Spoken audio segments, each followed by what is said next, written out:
Hello नमस्कार दोस्तों। 73 BPSC 73 BPSC का एग्जाम अगले साल होगा। कुछ ऐसे स्टूडेंट होंगे जिनके मन में ये विचार पनप रहा होगा कि हम अपनी तैयारी किस तरह करें, अपनी तैयारी हम कहां से शुरू करें ताकि हम एक या दो बार में बीपीएससी को क्रैक कर सके, बीपीएससी को कंप्लीट कर सके। आज की बातें बिल्कुल इसी पर केंद्रित होगी और एकदम रियल बात होगा, एकदम रियल जो सटीक बातें होती है, खास करके बीपीएससी के लिए, सिविल सर्विस एग्जाम को फाइट करने के लिए एकदम रियल बात आपको बताते हैं। सबसे पहले हम ये बात को जानते हैं कि बीपीएससी में ये एग्जाम का जो पैटर्न है, 3 चरणों में परीक्षा ली जाती है। 73 बीपीएससी की हम लोग बात करें तो 73 बीपीएससी का अगर हम लोग पैटर्न की बात करें तो 3 चरणों में इसका परीक्षा लिया जाता है। 3 चरण में एग्जाम होता है। एक हो जाएगा जिसको हम लोग पीटी बोलते हैं, प्रारंभिक परीक्षा। और ये जो प्रारंभिक परीक्षा होता है, ये प्रारंभिक परीक्षा आपको है ना ऑब्जेक्टिव होता है। ऑब्जेक्टिव हम आपको बताएंगे। अगर आप सच में सफल होना चाहते हैं और आप चाहते हैं कि ऑफिसर बनने के क्रम में हमें कोई कठिनाई ना आए, ना कोई परेशानी आए, और हम ऑफिसर बनने का जो मेरे पास जो स्ट्रेटजी है वो रियल स्ट्रेटजी मिले, आज हम उसी पर बात करेंगे आपसे। पीटी ऑब्जेक्टिव होता है और ऑब्जेक्टिव में यहाँ पे 150 प्रश्न पूछे जाते हैं। 150 प्रश्न जिसमें निगेटिव भी शामिल किया गया है। दूसरे चरण का जो एग्जाम होगा वह मेंस का पेपर होता है ना, मेंस का पेपर है। और ये मेंस का पेपर होता है 900 मार्क्स का। हालांकि पेपर तो 5 होता है, 5 पेपर है, लेकिन जो मेरिट बनता है इसी 900 मार्क्स के बनता है जीएस पार्ट 1, जीएस पार्ट 2 और निबंध। और ये जो एग्जाम होता है, एग्जाम आपके सब्जेक्टिव लिए जाते हैं, सब्जेक्टिव लिखना पड़ता है। और तीसरा जो आपका जो चरण है वह तीसरे चरण में इंटरव्यू होता है और इंटरव्यू 120 मार्क्स का होता है। अगर कुल हम लोग बात कर दें तो 120 मार्क्स का यह एग्जाम होता है। जो लोग कटअप को पार करेगा यहाँ पे अपने चॉइस के अनुसार, अपने पसंद के अनुसार वो ऑफिसर बनता है। यहाँ पर अगर आपने एसडीएम को चॉइस किया है, क्योंकि 72 बीपीएससी में हम लोग देख रहे हैं है ना, 73 बीपीएससी में हो सकता है कि अधिक सीटें आए, बेहतर सीटें हो। अगर आपके पास रणनीति नहीं है, सिर्फ आप पढ़ रहे हैं, तब भी आपसे ये बीपीएससी कंप्लीट नहीं होगा। किसी भी कंपटीशन को फाइट करने के लिए रणनीति का होना ज़्यादा जरूरी होता है। प्लान, अगर आपके पास बेहतर प्लान है और प्लान पर मर मिटिए तो फिर ऑफिसर बनना या किसी भी कंपटीशन को फाइट करना आपके लिए इजी होता है। अब इस बात को हम समझ गए कि ये जो 73 बीपीएससी का अगले साल में जब एग्जाम होगा और हमने तय किया है कि हमें इसे कंप्लीट करना है, तो ये बात तो हमें समझ में आ गई कि हमें 3 चरणों में पेपर देना होगा। पहला पेपर जो पीटी का होता है, प्रारंभिक परीक्षा होता है। प्रारंभिक परीक्षा में पास होने वाले स्टूडेंट को मौका मिलता है मेंस लिखने का, मेंस लिखने का। और यही ऑफिसर आपको यही बनाता है जिसका मेंस सबसे बेहतरीन होगा। जो स्टूडेंट शब्दों से खेलना जानता है, लिखना जानता है, लेखन कला सबसे स्ट्रांग है, सब्जेक्ट की गहराई, सब्जेक्ट की समझ अगर उसके पास है तो मेंस उसके लिए सबसे आसान होता है। पढ़ना इजी होता है, लिखना बहुत टफ है। लेकिन बीपीएससी में और यूपीएससी में लेखन कला मोस्ट इंपॉर्टेंट पार्ट होता है, हिस्सा होता है जीवन का। अगर कंप्लीट करना है, ऑफिसर बनना है, तो लेखन कला सबसे इंपॉर्टेंट है ना। लेखन कला जिसको है ना, जिसको लिखना आ गया, क्या लिखना है ये भी मायने रखता है, वो तो मेंस में ये चीज़ें हम लोग समझते हैं। तो ये बहुत इंपॉर्टेंट है। अब दिमाग में आता है कि क्या हम अपनी तैयारी पीटी से करें या अपनी तैयारी मेंस से करें। दो तरह के स्टूडेंट यहाँ पे होते हैं। जिनकी आबादी सबसे ज़्यादा है ना, जिनकी आबादी सबसे ज़्यादा है, यानी कि कैसे करें तैयारी, है ना, कैसे करें तैयारी, तो यहाँ पे दो तरह के स्टूडेंट हैं। और पटना में रियल बातें बताई नहीं जाती है। आप देखिएगा, अगर आपके घर में किसी व्यक्ति को कोई बीमारी हो जाए, जैसे मानते हैं कि हार्ट से ही रिलेटेड कोई प्रॉब्लम हो जाए, मेजर प्रॉब्लम हो जाए, तो पटना में जितने भी मशहूर डॉक्टर है, जितने भी डॉक्टर है, जितना भी बाईपास में आपको दिख रहा है ना, किसी पर भरोसा आपको नहीं होगा। तो आप सोचते हैं कि विशेषज्ञ कहाँ मिलेगा? तो विशेषज्ञ की अगर बात करिएगा तो उंगली पर गिन सकते हैं, इक्का दुक्का, 1 2 3 4। बाकी तो पूरा पटना डॉक्टर से ही भरा पड़ा है ना। पूरा बाईपास में जितने भी हॉस्पिटल, बड़े बड़े हॉस्पिटल देखते हैं ना, सब अधिकतर फर्जी मिलेगा, फ्रॉड वाला। इतना हिम्मत नहीं है किसी को ये बात कहने का, बट हम कह रहे हैं आपको, ये जिंदगी का सवाल है। जब यहाँ पे जिंदगी का सवाल आता है तब भी आप सोचते हैं कि 2-4 लाख रुपया ज़्यादा ही ले लें, बट विशेषज्ञता हासिल होनी चाहिए। इसी तरीके से टीचिंग की भी दुनिया में, हर चीज़ की दुनिया में है, हर चीज़ की दुनिया में है। अब सवाल उठता है कि हम 73 बीपीएससी कंप्लीट करना चाहते हैं और हम चाहते हैं कि भाई हम पूरी तरह से, पूर्ण रूप से हम वहाँ तक पहुँच जाएं, इंटरव्यू तक हम पहुँच जाएं और हम ऑफिसर बन जाएं। तो यहाँ पर समझिएगा, दो तरह के विद्यार्थी होते हैं। एक विद्यार्थी जो अपनी तैयारी करता है वह पीटी से प्रारंभ करता है,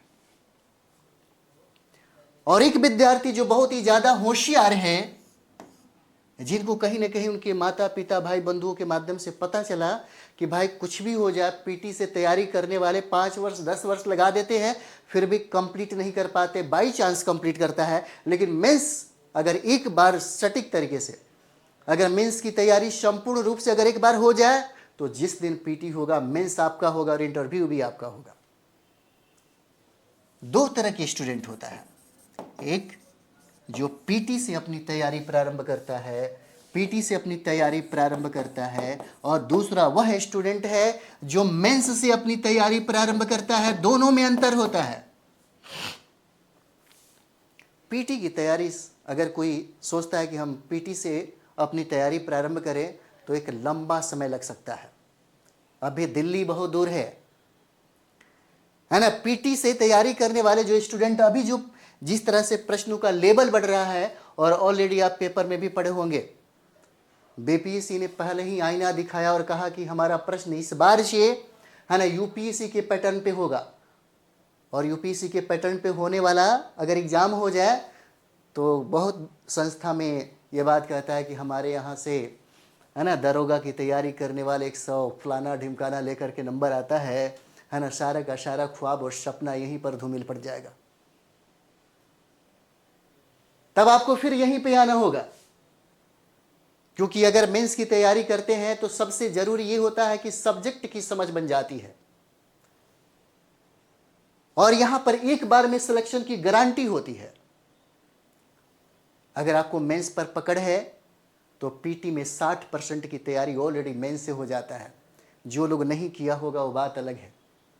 हम लोग खुद, है ना, खुद हम लोग दिल्ली में और दिल्ली यूनिवर्सिटी में भी, हम बिहार से इसके लिए ही गए थे, यूपीएससी के लिए। हमने कंप्लीट भी किया। बहुत समय देने के बाद ये पता चला कि पीटी कुछ भी नहीं होता है। दम किस में है? तो मेंस में है। हमारे सर्किल के 18 हम दोस्त थे, जिसमें 16 लोग कंप्लीट किए हुए हैं। यूपीएससी से लेकर के झारखंड, पीसीएस और बिहार और उत्तर प्रदेश में भी है। अगर जो फाइटर है, जो सफल है, उनसे पूछिए, पीटी के बारे में नहीं बोलेगा। नहीं, जो सफल है, मैं उनकी बात बता रहा हूं। जो असफल है उनको तो लगेगा भाई पीटी से ही तैयारी करो, पीटी ही नहीं होगा तो मेंस कैसे लिखेगा। अरे पीटी अगर हो भी जाए तो मेंस कभी नहीं होगा, फिर आपको यहीं पर आना होगा। अगर आपका पीटी हो भी जाता है तो फिर आपको यहां पे आना होगा, और उस वक्त, उस समय में आपका मेंस नहीं होने वाला है, क्योंकि मेंस के लिए कम से कम 8 से 9 महीने का टाइम आपको देना पड़ेगा। अगर आप न्यू हैं तो 1 साल का टाइम देना पड़ेगा। एक बार में सिलेक्शन के लिए मेंस, और जब भी तैयारी करते हैं तो तैयारी करने का जो 6 महीने का ड्यूरेशन होता है उसमें एनसीईआरटी की किताबें पढ़ना अनिवार्य होता है। एनसीईआरटी में जो भी सब्जेक्ट आपके बीपीएससी में है, एनसीईआरटी की किताबों को लेकर के पढ़िए, और पढ़ने के बाद जब समझ विकसित हो तब आप तय करिए कि हमको बीपीएससी देना है या नहीं देना है, या यूपीएससी देना है या नहीं देना है। जो लोग मेंस की तैयारी करते हैं 60% से ज़्यादा तैयारी उनकी होती है, उनको समझ आता है कि हमें क्या पढ़ना चाहिए और क्या छोड़ना चाहिए, ये ज़्यादा जरूरी है। और यहीं पे सिखाया जाता है लिखते कैसे हैं, लेखन कला। यूपीएससी और बीपीएससी की तैयारी करने वाले स्टूडेंट के लिए ये सबसे मजबूत हथियार होता है। लिखना इतना आसान काम नहीं होता, 2-3 महीने में नहीं आता है। इसके लिए प्रैक्टिस की ज़रूरत होती है, बहुत चीज़ें सीखना होता है, सलीका है, बहुत सारा चीज़ें हैं। और यहीं पे आपको सब्जेक्ट की गहराई में जाकर के सब्जेक्ट को समझने का मौका मिलता है। कॉन्सेप्ट जो प्रश्न पूछे जाते हैं, पीटी की तैयारी करने वाला कॉन्सेप्ट लेवल को नहीं बना पाता, लेकिन मेंस की तैयारी करने वाला जो कॉन्सेप्ट से अगर प्रश्न पूछ दे तो उसके लिए बहुत ही ईजी और बहुत ही आसान हो जाता है। हमने भी, हमारे यहाँ पे जितना भी स्टूडेंट आते हैं हम उनको 2 ही ऑप्शन देते हैं। अगर आपको कंप्लीट करना है तो यहाँ से शुरू करना। स्ट्रेटजी में भल हो सकता है कि इसमें आपको 10 साल का टाइम लगे, और हो सकता है कि अगर आप इसमें टोटल 2 साल का अगर समय लेकर के आते हैं तो 2 साल में आप कंप्लीट करके आप चले जाइएगा। यहाँ पे 5 साल का अगर समय लेकर के भी आते हैं तो इसकी गारंटी नहीं है कि आप कंप्लीट कर पाएंगे या नहीं कर पाएंगे। इस पटना की धरती पर जितना भी तैयारी करने वाला स्टूडेंट है ना, मुसल्लपुर हाट की, बेगना पहाड़ी, अभी जो भी और बहुत बड़े बड़े इंस्टीट्यूट है, पढ़ने वाला स्टूडेंट आज तक भी बड़े बड़े संस्थाओं में यहाँ तक नहीं पहुँच पाता।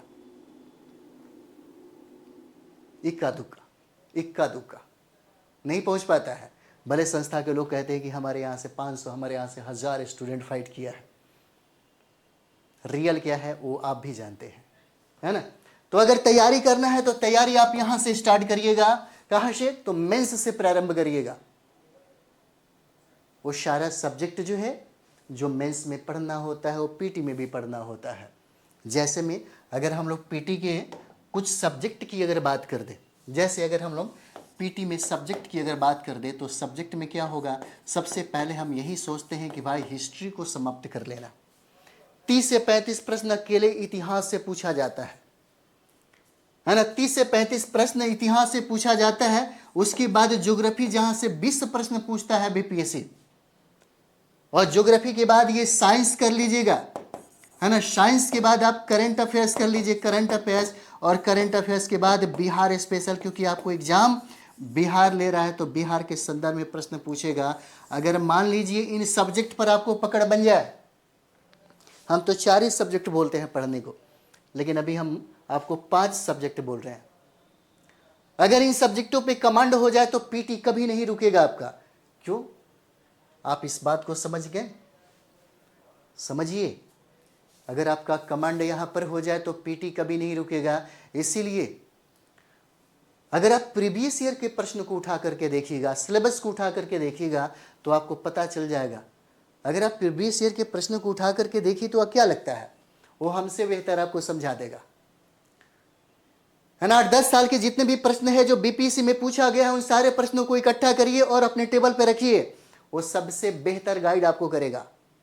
बीपीएससी ने जो सिलेबस आपको दिया है आपके सामने बीपीएससी का, उन दोनों का मूल्यांकन कर लीजिए। मुझे नहीं लगता कि इस संस्थाओं में, है ना, इस भारत में या इस बिहार में कोई भी आदमी उससे बेहतर आपको समझा पाएगा। आपको बताएगा कि कहाँ से कितने प्रश्न पूछे जाते हैं, प्रश्नों का लेवल क्या है, स्टैंडर्ड क्या है। और ये बात आपको समझना होगा कि ये सारे के सारे जो प्रश्न है ना, वो कहाँ से पूछे जाते हैं। कहने वाला तो कहता है कि भाई एनसीईआरटी पढ़ लो। अब जरा सोच के देखिए। चलिए, बिहार स्पेशल, और बिहार स्पेशल के बाद अगर हम लोग बात करें, जैसे पॉलिटी से भी प्रश्न पूछे जाते हैं, है ना। पॉलिटी, किसी सब्जेक्ट के प्रति सौतेलापन व्यवहार नहीं करना है। बीपीएससी में संतुलन बना करके पढ़ने वाला स्टूडेंट की फाइट करता है। याद रखिएगा, संतुलन बहुत ज़्यादा जरूरी है। इकोनॉमिक्स और इकोनॉमिक्स के बाद जो मेंटल एबिलिटी, जहां मैथ और रीजनिंग से प्रश्न पूछे जाते हैं, है ना, मैथ और रीजनिंग जहां से 10 प्रश्न पूछे जाते हैं, है ना, अगर टोटल को काउंट कर लीजिए तो टोटल यहीं से 150 प्रश्न पूछे जाते हैं। अगर आप यहाँ पे, है ना, 95 प्लस या 90 प्लस भी अगर आपको लगता है कि हम इतना करके आएंगे, तो इतना करके आइए, आपका रिजल्ट नहीं रुकेगा, है ना, यहाँ पे नहीं रुकता है। अब मैंने जो सब्जेक्ट की बात की है, अब सब्जेक्ट के लिए 2 तरीके से मटेरियल होता है। हम अभी भी आपको बता रहे हैं, किसी भी संस्था के नोट्स पे ज़्यादा भरोसा करने की ज़रूरत नहीं है। अगर आप चाहते हैं रियल तरीके से, तो बाजार से दूर रहिएगा, है ना। अगर बुक की हम लोग बात करें, बुक की, तो यहाँ पे 2 तरीके से भी तैयारी होती है इसकी। एक, आपको सभी विषय का NCERT पढ़ना पड़ेगा, NCERT सारे विषय का पढ़ना पड़ेगा। और दूसरा हो जाता है टेक्स्ट बुक। कुछ स्टूडेंट ये पूछते हैं कि सर NCERT पढ़ना जरूरी है, तो उन लोगों के लिए कह सकते हैं, है ना, जरूरी नहीं है। क्या लगता है कि बिना NCERT पढ़े हुए स्टूडेंट IAS नहीं बनता? बिना NCERT पढ़े हुए स्टूडेंट जो है, विद्यार्थी है, क्या BPSC को फाइट नहीं करता? कई स्टूडेंट है जो फाइट किया है। NCERT की जरूरत किसके लिए है, इस बात को समझिए। अगर हम बिहार की बात कर रहे हैं, तो जिसका लेवल अच्छा नहीं है, कॉन्सेप्ट अच्छा नहीं है, बेसिक अच्छा नहीं है, उसको NCERT पढ़ना ही पड़ेगा। लेकिन जो पटना यूनिवर्सिटी में अच्छे तरीके से पढ़ा है, प्रोफेसर से पढ़ा है, जो दिल्ली यूनिवर्सिटी में पढ़ा है, जो JNU में पढ़ा है, जो बनारस यूनिवर्सिटी में पढ़ा है, उसको NCERT की क्या जरूरत है भाई? उसको NCERT की जरूरत नहीं है। क्योंकि टेक्स्ट बुक को समझने के लिए NCERT का जो बेसिक है उसको जानना ज़्यादा जरूरी है। अगर आप टेक्स्ट बुक को बेहतर तरीके से समझना चाहते हैं, अगर आपके पास कॉन्सेप्ट नहीं है, बेसिक नहीं है, तो टेक्स्ट बुक आप नहीं समझ पाएंगे। ये आपका बेस है, ये आधार है ना, ये आधार है, ये नींव है। जिसका नींव मजबूत होगा, उसके ऊपर मकान चाहे 10 मंजिला 50 मंजिला हो, बनाया जा सकता है। लेकिन जिसका नींव कमजोर हो, है ना, उसके ऊपर मकान अगर बनाते हैं तो हमेशा डर रहेगा ढहने का, गिर जाने का। तो NCERT की जो बुक है, NCERT यही देता है, आपको अंदर से मजबूत बनाता है, ताकि आप टेक्स्ट बुक जो है, अच्छे अच्छे राइटरों को आप समझ सके। अगर आपका एकेडमी अच्छा है, आपका स्कूलिंग अच्छा, आपका कॉलेज अच्छा है, तो मुझे नहीं लगता कि आपको NCERT पढ़ने की जरूरत है। आप चाहें तो इन सारे किताबों को लीजिए, और सबसे ज़्यादा प्रश्न यहीं से पूछा जाता है, टेक्स्ट बुक से ही पूछा जाता है। अब आपको तय करना है ना, कि हम अपनी तैयारी कहाँ से शुरू करें। तैयारी करने के पहले आपको अभी भी बता देते हैं, किसी संस्था में पढ़ने के पहले आपको अभी भी बताते हैं कि अपने घर पे 6 महीने का टाइम लेकर के सेल्फ स्टडी करना। अगर आप 73 या 74 BPSC में कंप्लीट करना चाहते हैं और सोचते हैं कि हम किसी से, है ना, किसी संस्था में जाने के पहले हम क्या करें, क्योंकि संस्था में डायरेक्ट एडमिशन लेने से भी कोई ज़्यादा फायदा नहीं मिलता है। अब बताइए, कोचिंग तो हम लोग भी चलाते हैं, कोचिंग तो सारे लोग चलाते हैं। सब लोग कहते हैं कि आओ मेरे यहाँ कंप्लीट करो। जब हम UPSC की तैयारी करा रहे थे, तब भी हमने स्टूडेंट को बोला कि 1 साल का टाइम कम से कम सेल्फ स्टडी पर देने के बाद ही कहीं जाना पढ़ने के लिए। अभी भी बताते हैं 6 माह का टाइम, 6 माह का टाइम सेल्फ स्टडी। और सेल्फ स्टडी क्या करना है? NCERT सारे सब्जेक्ट का, ऑल सब्जेक्ट का, हिस्ट्री, ज्योग्राफी, पॉलिटी, साइंस, है ना, ये सारा चीजें पढ़ना होता है। और हम लोग इस पे भी काम करेंगे। मेंस से हम आपको स्टार्ट करा रहे हैं, मेंस और PT दोनों, PT का मेंस दोनों हमें स्टार्ट कराने वाले हैं, है ना। और सारा सब्जेक्ट हम लोग लेकर के चलेंगे पूरे टीम के माध्यम से। और उस सारा जो हम लोग 73 को भी अगर टारगेट करना चाहें, तो 73 भी हम लोग फाइट कर सकते हैं। एक सब्जेक्ट की समझ बहुत मायने रखती है। तो चलिए, अगर आप किसी भी उधेड़ बुन में है और लगता है कि हमें अपने, है ना, सर से या टीचर से बात करनी चाहिए गाइडलाइन के लिए, तो आप इस नंबर पे बात कर सकते हैं, 84 060, है ना, 51 999 पे बात कर सकते हैं, है ना। क्योंकि BPSC का तैयारी करने के लिए सिर्फ 3 चीज़ों का होना ज़्यादा ज़रूरी है। बाकी मुझे नहीं लगता कि आपको किसी की ज़रूरत पड़ेगी। अगर 3 चीज़ें आपके पास है तो आप घर पे बैठ करके भी, कहीं भी बैठ करके भी तैयारी कर सकते हैं। सबसे पहला खुद की मौजूदगी, खुद के अंदर वो जज्बा होनी चाहिए कि हम कर सकते हैं, हमारे अंदर वो क्षमता है। तब आपको जरूरत पड़ता है कि कैसे गाइडलाइन का, गाइडलाइन में कोई भी हो सकता है, हम हो सकते हैं, संस्था हो सकता है, माता पिता हो सकते हैं, भाई बंधु हो सकते हैं, जो लोग ऑलरेडी उसको जानते हैं बेहतर तरीके से।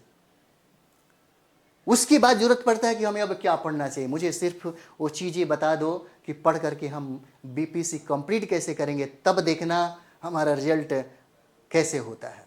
बस इतनी की ज़रूरत है। तो चलिए हम लोग मिलते हैं क्लास वाला वीडियो में। थैंक यू वेरी मच आप सभी लोगों का।